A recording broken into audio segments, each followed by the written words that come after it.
En la plenitud de la incensa ya Jesús señala lo mejor. Ama al Señor con todo tu ser. Esa es la verdad mayor. Toda la ley, todos los profetas, en el amor del cielo se unen. Justicia, fe y misericordia. Primero amar y luego servir. Ame a tu prójimo como a ti mismo. Es el segundo a honrar. No podemos tener a Dios en el pecho si al otro no vamos a amar. Toda la ley, todos los profetas, en el amor del cielo se unen. Justicia, fe y misericordia. Primero amar y luego servir.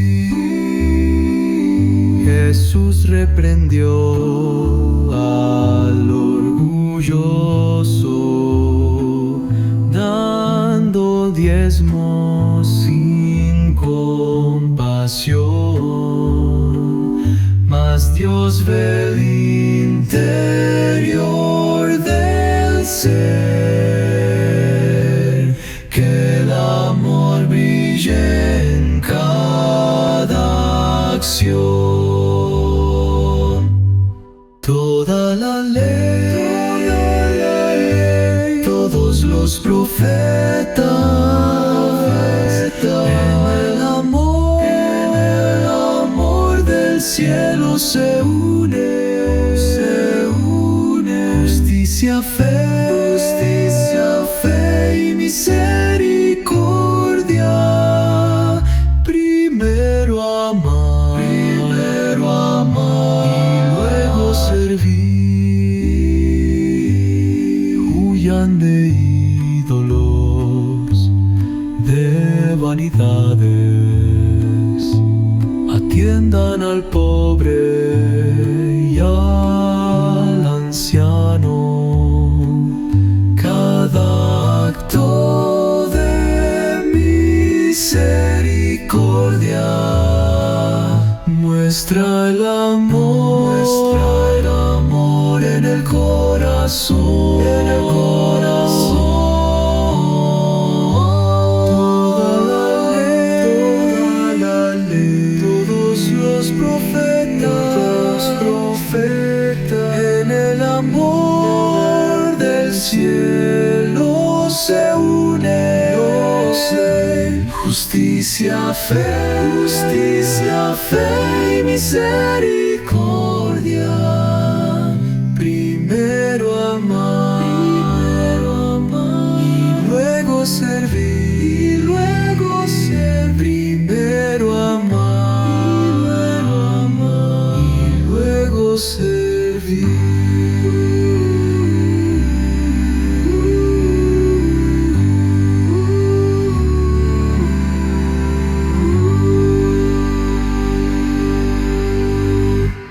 Hola a todos nuestros oyentes, bienvenidos a otra inmersión profunda con nosotros. Hoy vamos a sumergirnos en un tema que está con el corazón de todo, ¿no? Esa conexión profunda entre el amor y la justicia. Ajá. Y para esta inmersión, bueno, tenemos como base varias fuentes, ¿verdad? Que ustedes mismos han compartido, reflexiones sobre las escrituras, perspectivas teológicas, testimonios de vida. Y bueno, lo que queremos hacer en esta inmersión es comprender un poquito más estos conceptos, ¿no? Sí, ¿Qué significan y cómo aplicarlos a nuestra vida diaria? es una conversación muy importante, sobre todo viendo el panorama actual, ¿no? Con tanta inequidad y sufrimiento en el mundo.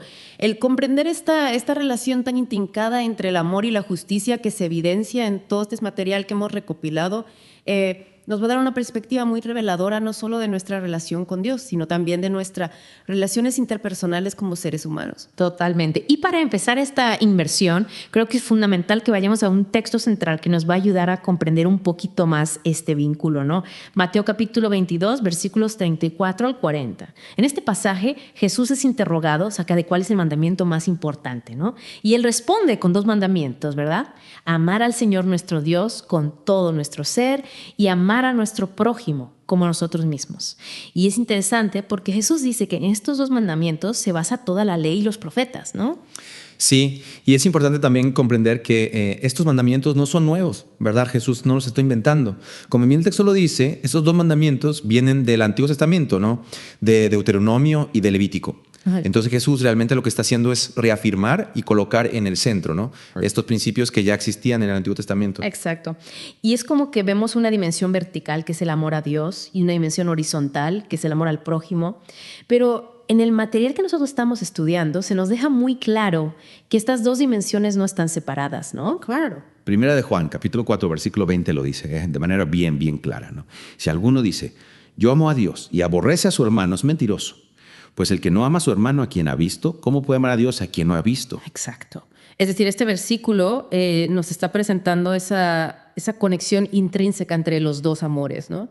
Es decir, no puedes realmente decir que amas a Dios si odias o eres indiferente a tu hermano, a tu prójimo. Claro, Es decir, claro. hay una conexión directa entre los dos. Y este amor, según lo que hemos estudiado, no es simplemente un sentimiento pasivo. En el material se nos insta a que este amor tiene que ser expresado a través de acciones concretas, ¿verdad? De una preocupación genuina por el bienestar de las personas que nos rodean, especialmente aquellos que están sufriendo injusticia, pobreza, opresión. Exacto. La persona que tiene una fe viva, como dice una de las fuentes, tiene la obligación de hacer algo para remediar el sufrimiento y el mal que existe en el mundo. Es decir, mientras esperamos que la justicia de Dios se concrete en su totalidad, ¿verdad? Nosotros tenemos que hacer algo para que el amor y la justicia se manifiesten en el presente. No podemos ser indiferentes a la opresión que sufren las demás personas. Y si estos son los dos mandamientos más importantes, me parece interesante pensar entonces, ¿cuáles serían los dos pecados más grandes? No. Y en el material que hemos estado estudiando, vemos que constantemente en el Antiguo Testamento se hace énfasis en amar a Dios sobre todas las cosas. Por lo tanto, la idolatría, que sería cualquier cosa que desplace a Dios como nuestro enfoque principal, sería como la antítesis de ese primer mandamiento, ¿no? Exacto. En Salmo 135 vemos cómo se hace un contraste entre Dios viviente y los ídolos que no tienen ningún poder. Y bueno, realmente es una tontería poner nuestra devoción en algo que no tiene poder, ¿verdad?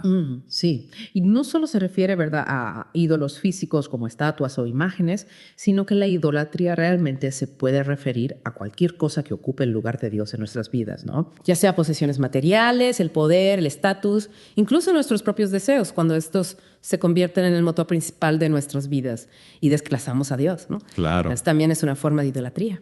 Exacto. Y con respecto a la falta de amor al prójimo, ¿no? El libro de Zacarías, capítulo 7, versículos 9 a las 12, nos da una perspectiva bien interesante. El profeta Zacarías describe cómo Dios denuncia el maltrato de su pueblo, ¿no?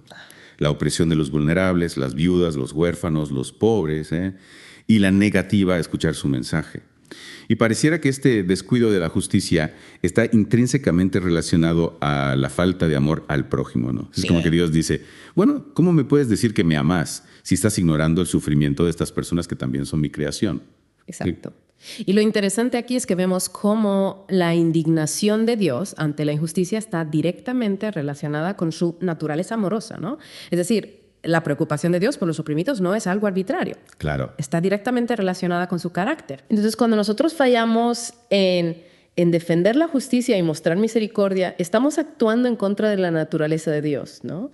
Que es una naturaleza de amor. Y es tan evidente en las Escrituras que Dios ama la justicia, ¿verdad? Salmos 33.5 lo dice de manera bien explícita. Él ama la justicia y el derecho.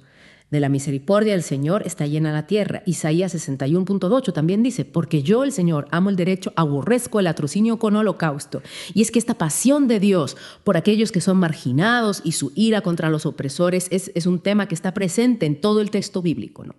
Salmos 82 nos presenta también una expresión muy, muy convincente de la preocupación de Dios por la justicia en el mundo. Y este salmo se dirige tanto a gobernantes terrenales que juzgan injustamente como también algunos lo interpretan, ¿no?, como poderes celestiales que están detrás de la corrupción en el mundo. Y básicamente el mensaje central es una acusación contra el juicio injusto y un llamado a defender al débil y al huérfano, a hacer justicia al afligido y al menesteroso. Y ese llamado resuena de manera muy profunda en Miqueas 6:8, un versículo que para muchas personas resume de manera muy concisa lo que Dios requiere de nosotros, ¿no? Sí. Hombre, Él te ha declarado lo que es bueno, ¿qué pides? Eso va de ti. Solamente hacer justicia y amar misericordia y humillarte ante tu Dios. ¡Wow!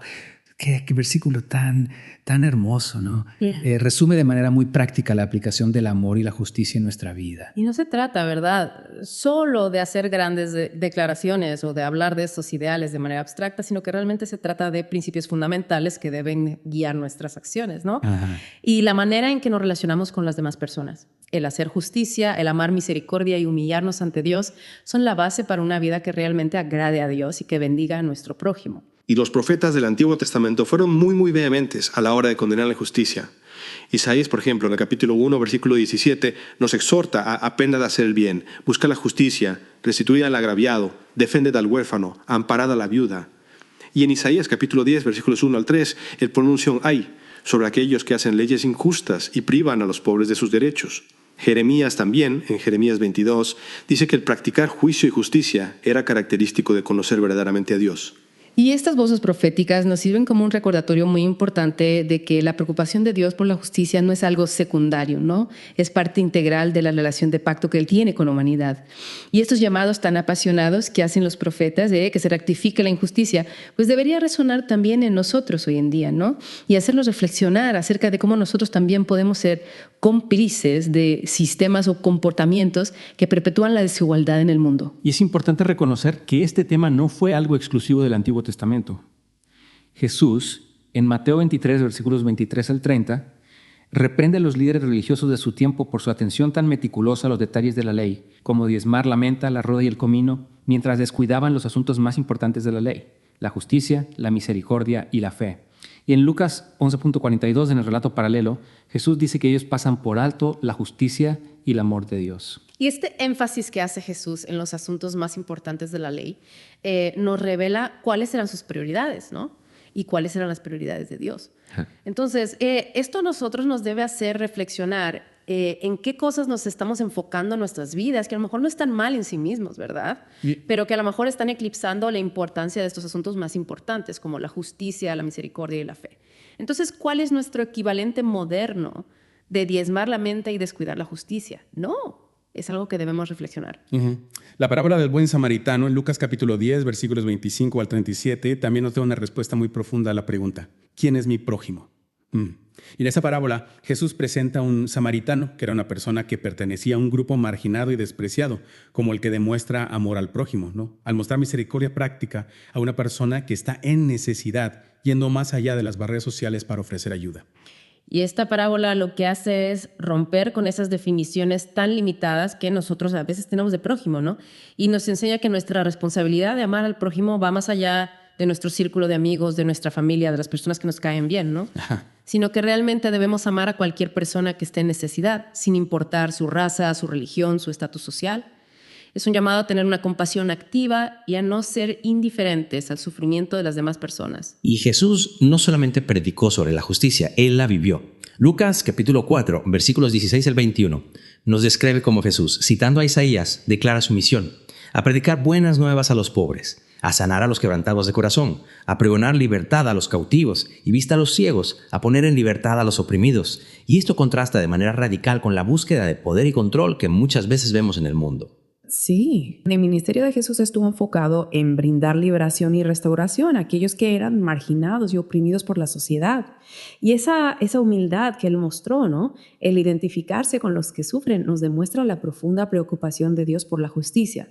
Entonces esto nos debe desafiar a nosotros a pensar cómo nuestras vidas están reflejando este mismo compromiso de levantar a los oprimidos. Reflexionando en Miqueas 6.8, es inspirador pensar en el potencial que tendrían nuestras familias, nuestras comunidades, si realmente nos enfocáramos en hacer justicia, amar misericordia y caminar humildemente con Dios. Totalmente. Imagínate familias donde la equidad, la compasión y el respeto mutuo fueran los principios que guiaran las relaciones, ¿no? Imagínate comunidades donde la injusticia fuera confrontada activamente y donde la misericordia se extendiera a todos los que la necesitan.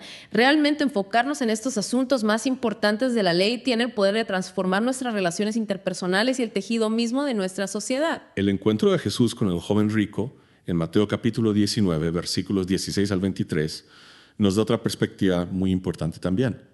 Jesús le dice al joven rico que venda todas sus posesiones y que se las dé a los pobres. Y si bien esto no es un mandato universal para todos nosotros, la respuesta de Jesús a este joven rico se da en el contexto del apego que este joven tenía a sus riquezas. Y esto le estaba impidiendo crecer espiritualmente y amar y servir a los demás de manera genuina. Sí, este encuentro nos muestra la naturaleza de la idolatría, ¿no? Una de las formas más sutiles. Las posesiones de este joven rico se habían convertido en un obstáculo para que él se relacionara con Dios y para que él pudiera cumplir el segundo mandamiento, ¿verdad? Amar a su prójimo. Y bueno, si bien es cierto que a lo mejor no todos nosotros somos llamados a vender todas nuestras posesiones, todos deberíamos analizar qué cosas en nuestra vida nos están impidiendo amar a Dios y amar a nuestro prójimo completamente. Elena White tiene una cita muy interesante sobre esto. Ella dice: toda religión falsa enseña a sus adherentes a ser descuidados de las necesidades, los sufrimientos y los derechos humanos. El Evangelio concede un alto valor a la humanidad como el precio de la sangre de Cristo y enseña una tierna consideración por las necesidades y las aflicciones del hombre. Es una distinción bien importante, ¿no? La verdadera fe, la que está basada en el amor de Dios, nos impulsa a tener compasión y actuar en favor de los demás. Reconoce la dignidad inherente de cada ser humano, ¿no? Como creado a imagen de Dios y redimido por la sangre de Cristo. Entonces, ser indiferente ante el sufrimiento del prójimo es ir en contra de los principios del Evangelio. Y volviendo a 1 de Juan 4.20, la idea se repite, ¿no? El amor por los demás es evidencia de nuestro amor a Dios. El descuidar a nuestro prójimo no es simplemente una falla social, es una falla en nuestra lealtad y fidelidad a Dios.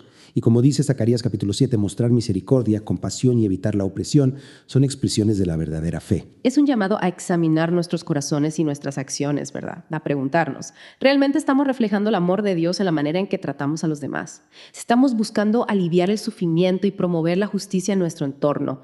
Estas no son cosas opcionales, ¿verdad? Para el cristiano son parte integral de lo que significa amar a Dios con todo nuestro ser. Y conectando esto con el Salmo 82, aun cuando no tengamos posiciones de poder terrenal, los principios de justicia siguen siendo nuestra responsabilidad. Debemos reflexionar si nuestras vidas están contribuyendo al bien en el mundo, si estamos abogando por los vulnerables, aún en nuestras interacciones diarias. Sí. La responsabilidad social no le corresponde solo a los que tienen autoridad. Cada individuo tiene un papel que jugar en promover la justicia y mostrar misericordia en su contexto. Nuestras decisiones, nuestras palabras, nuestras acciones, todas contribuyen al panorama moral de nuestra comunidad y del mundo en general. Y no podemos ignorar esa pregunta tan importante que se plantea en la historia de Caín y Abel: ¿soy yo acaso guarda de mi hermano? Y si bien la respuesta de Caín fue evasiva y egoísta, la narrativa bíblica y las enseñanzas de Jesús, especialmente en la parábola del buen samaritano, nos dicen que sí somos guarda de nuestro hermano. Sí, este principio de responsabilidad mutua es la base para poder amar a nuestro prójimo como nosotros mismos, ¿verdad? Claro. Es decir, tenemos que ir más allá de nuestro propio interés y preocuparnos por las necesidades de los que nos rodean. Exacto. Entonces, para ir cerrando esta inmersión, el mensaje central es claro. El amor a Dios y el amor al prójimo no son simplemente mandamientos, son la base de todo. El amor verdadero no es solo un sentimiento, es una búsqueda activa de la justicia y una extensión de la misericordia. Y estos no son conceptos separados, están intrínsecamente relacionados y son esenciales para reflejar el carácter de Dios en nuestra vida. Y lo más importante, ¿verdad?, es que pongamos en práctica estos principios. No se trata solo de entenderlos a nivel intelectual, sino que tenemos que vivirlos en nuestra vida diaria. Claro. Y eso significa que tenemos que hacer un esfuerzo por confrontar nuestros propios prejuicios, desafiar la injusticia cuando la veamos y extender la misericordia a los que la necesitan. Y la pregunta que nos queda para reflexionar entonces es: ¿cómo podemos integrar de manera más intencional la justicia y la misericordia en nuestras expresiones diarias de amor a Dios y al prójimo? ¿Qué paso práctico podemos dar esta semana? para vivir estos dos mandamientos que son inseparables? Esa es una pregunta que los invitamos a que reflexionen y que por supuesto no se queden solo en la reflexión, sino que actúen. El mundo necesita de personas que practiquen el amor y la justicia, y cada uno de nosotros tiene un papel que jugar en eso. Muchas gracias por acompañarnos en esta inmersión. Si les gustó y les pareció interesante, los invitamos a suscribirse a nuestro canal para más contenido como este. Y por favor, compartan este mensaje con otras personas que también puedan encontrarlo útil. Sí, a través de la comprensión y la acción podemos realmente marcar una diferencia en el mundo. Hasta la próxima. Que su camino esté lleno de amor y de la búsqueda incansable de la justicia. Ama al Señor con todo tu ser. Esa es la verdad mayor. Toda la ley, todos los profetas, en el amor del cielo.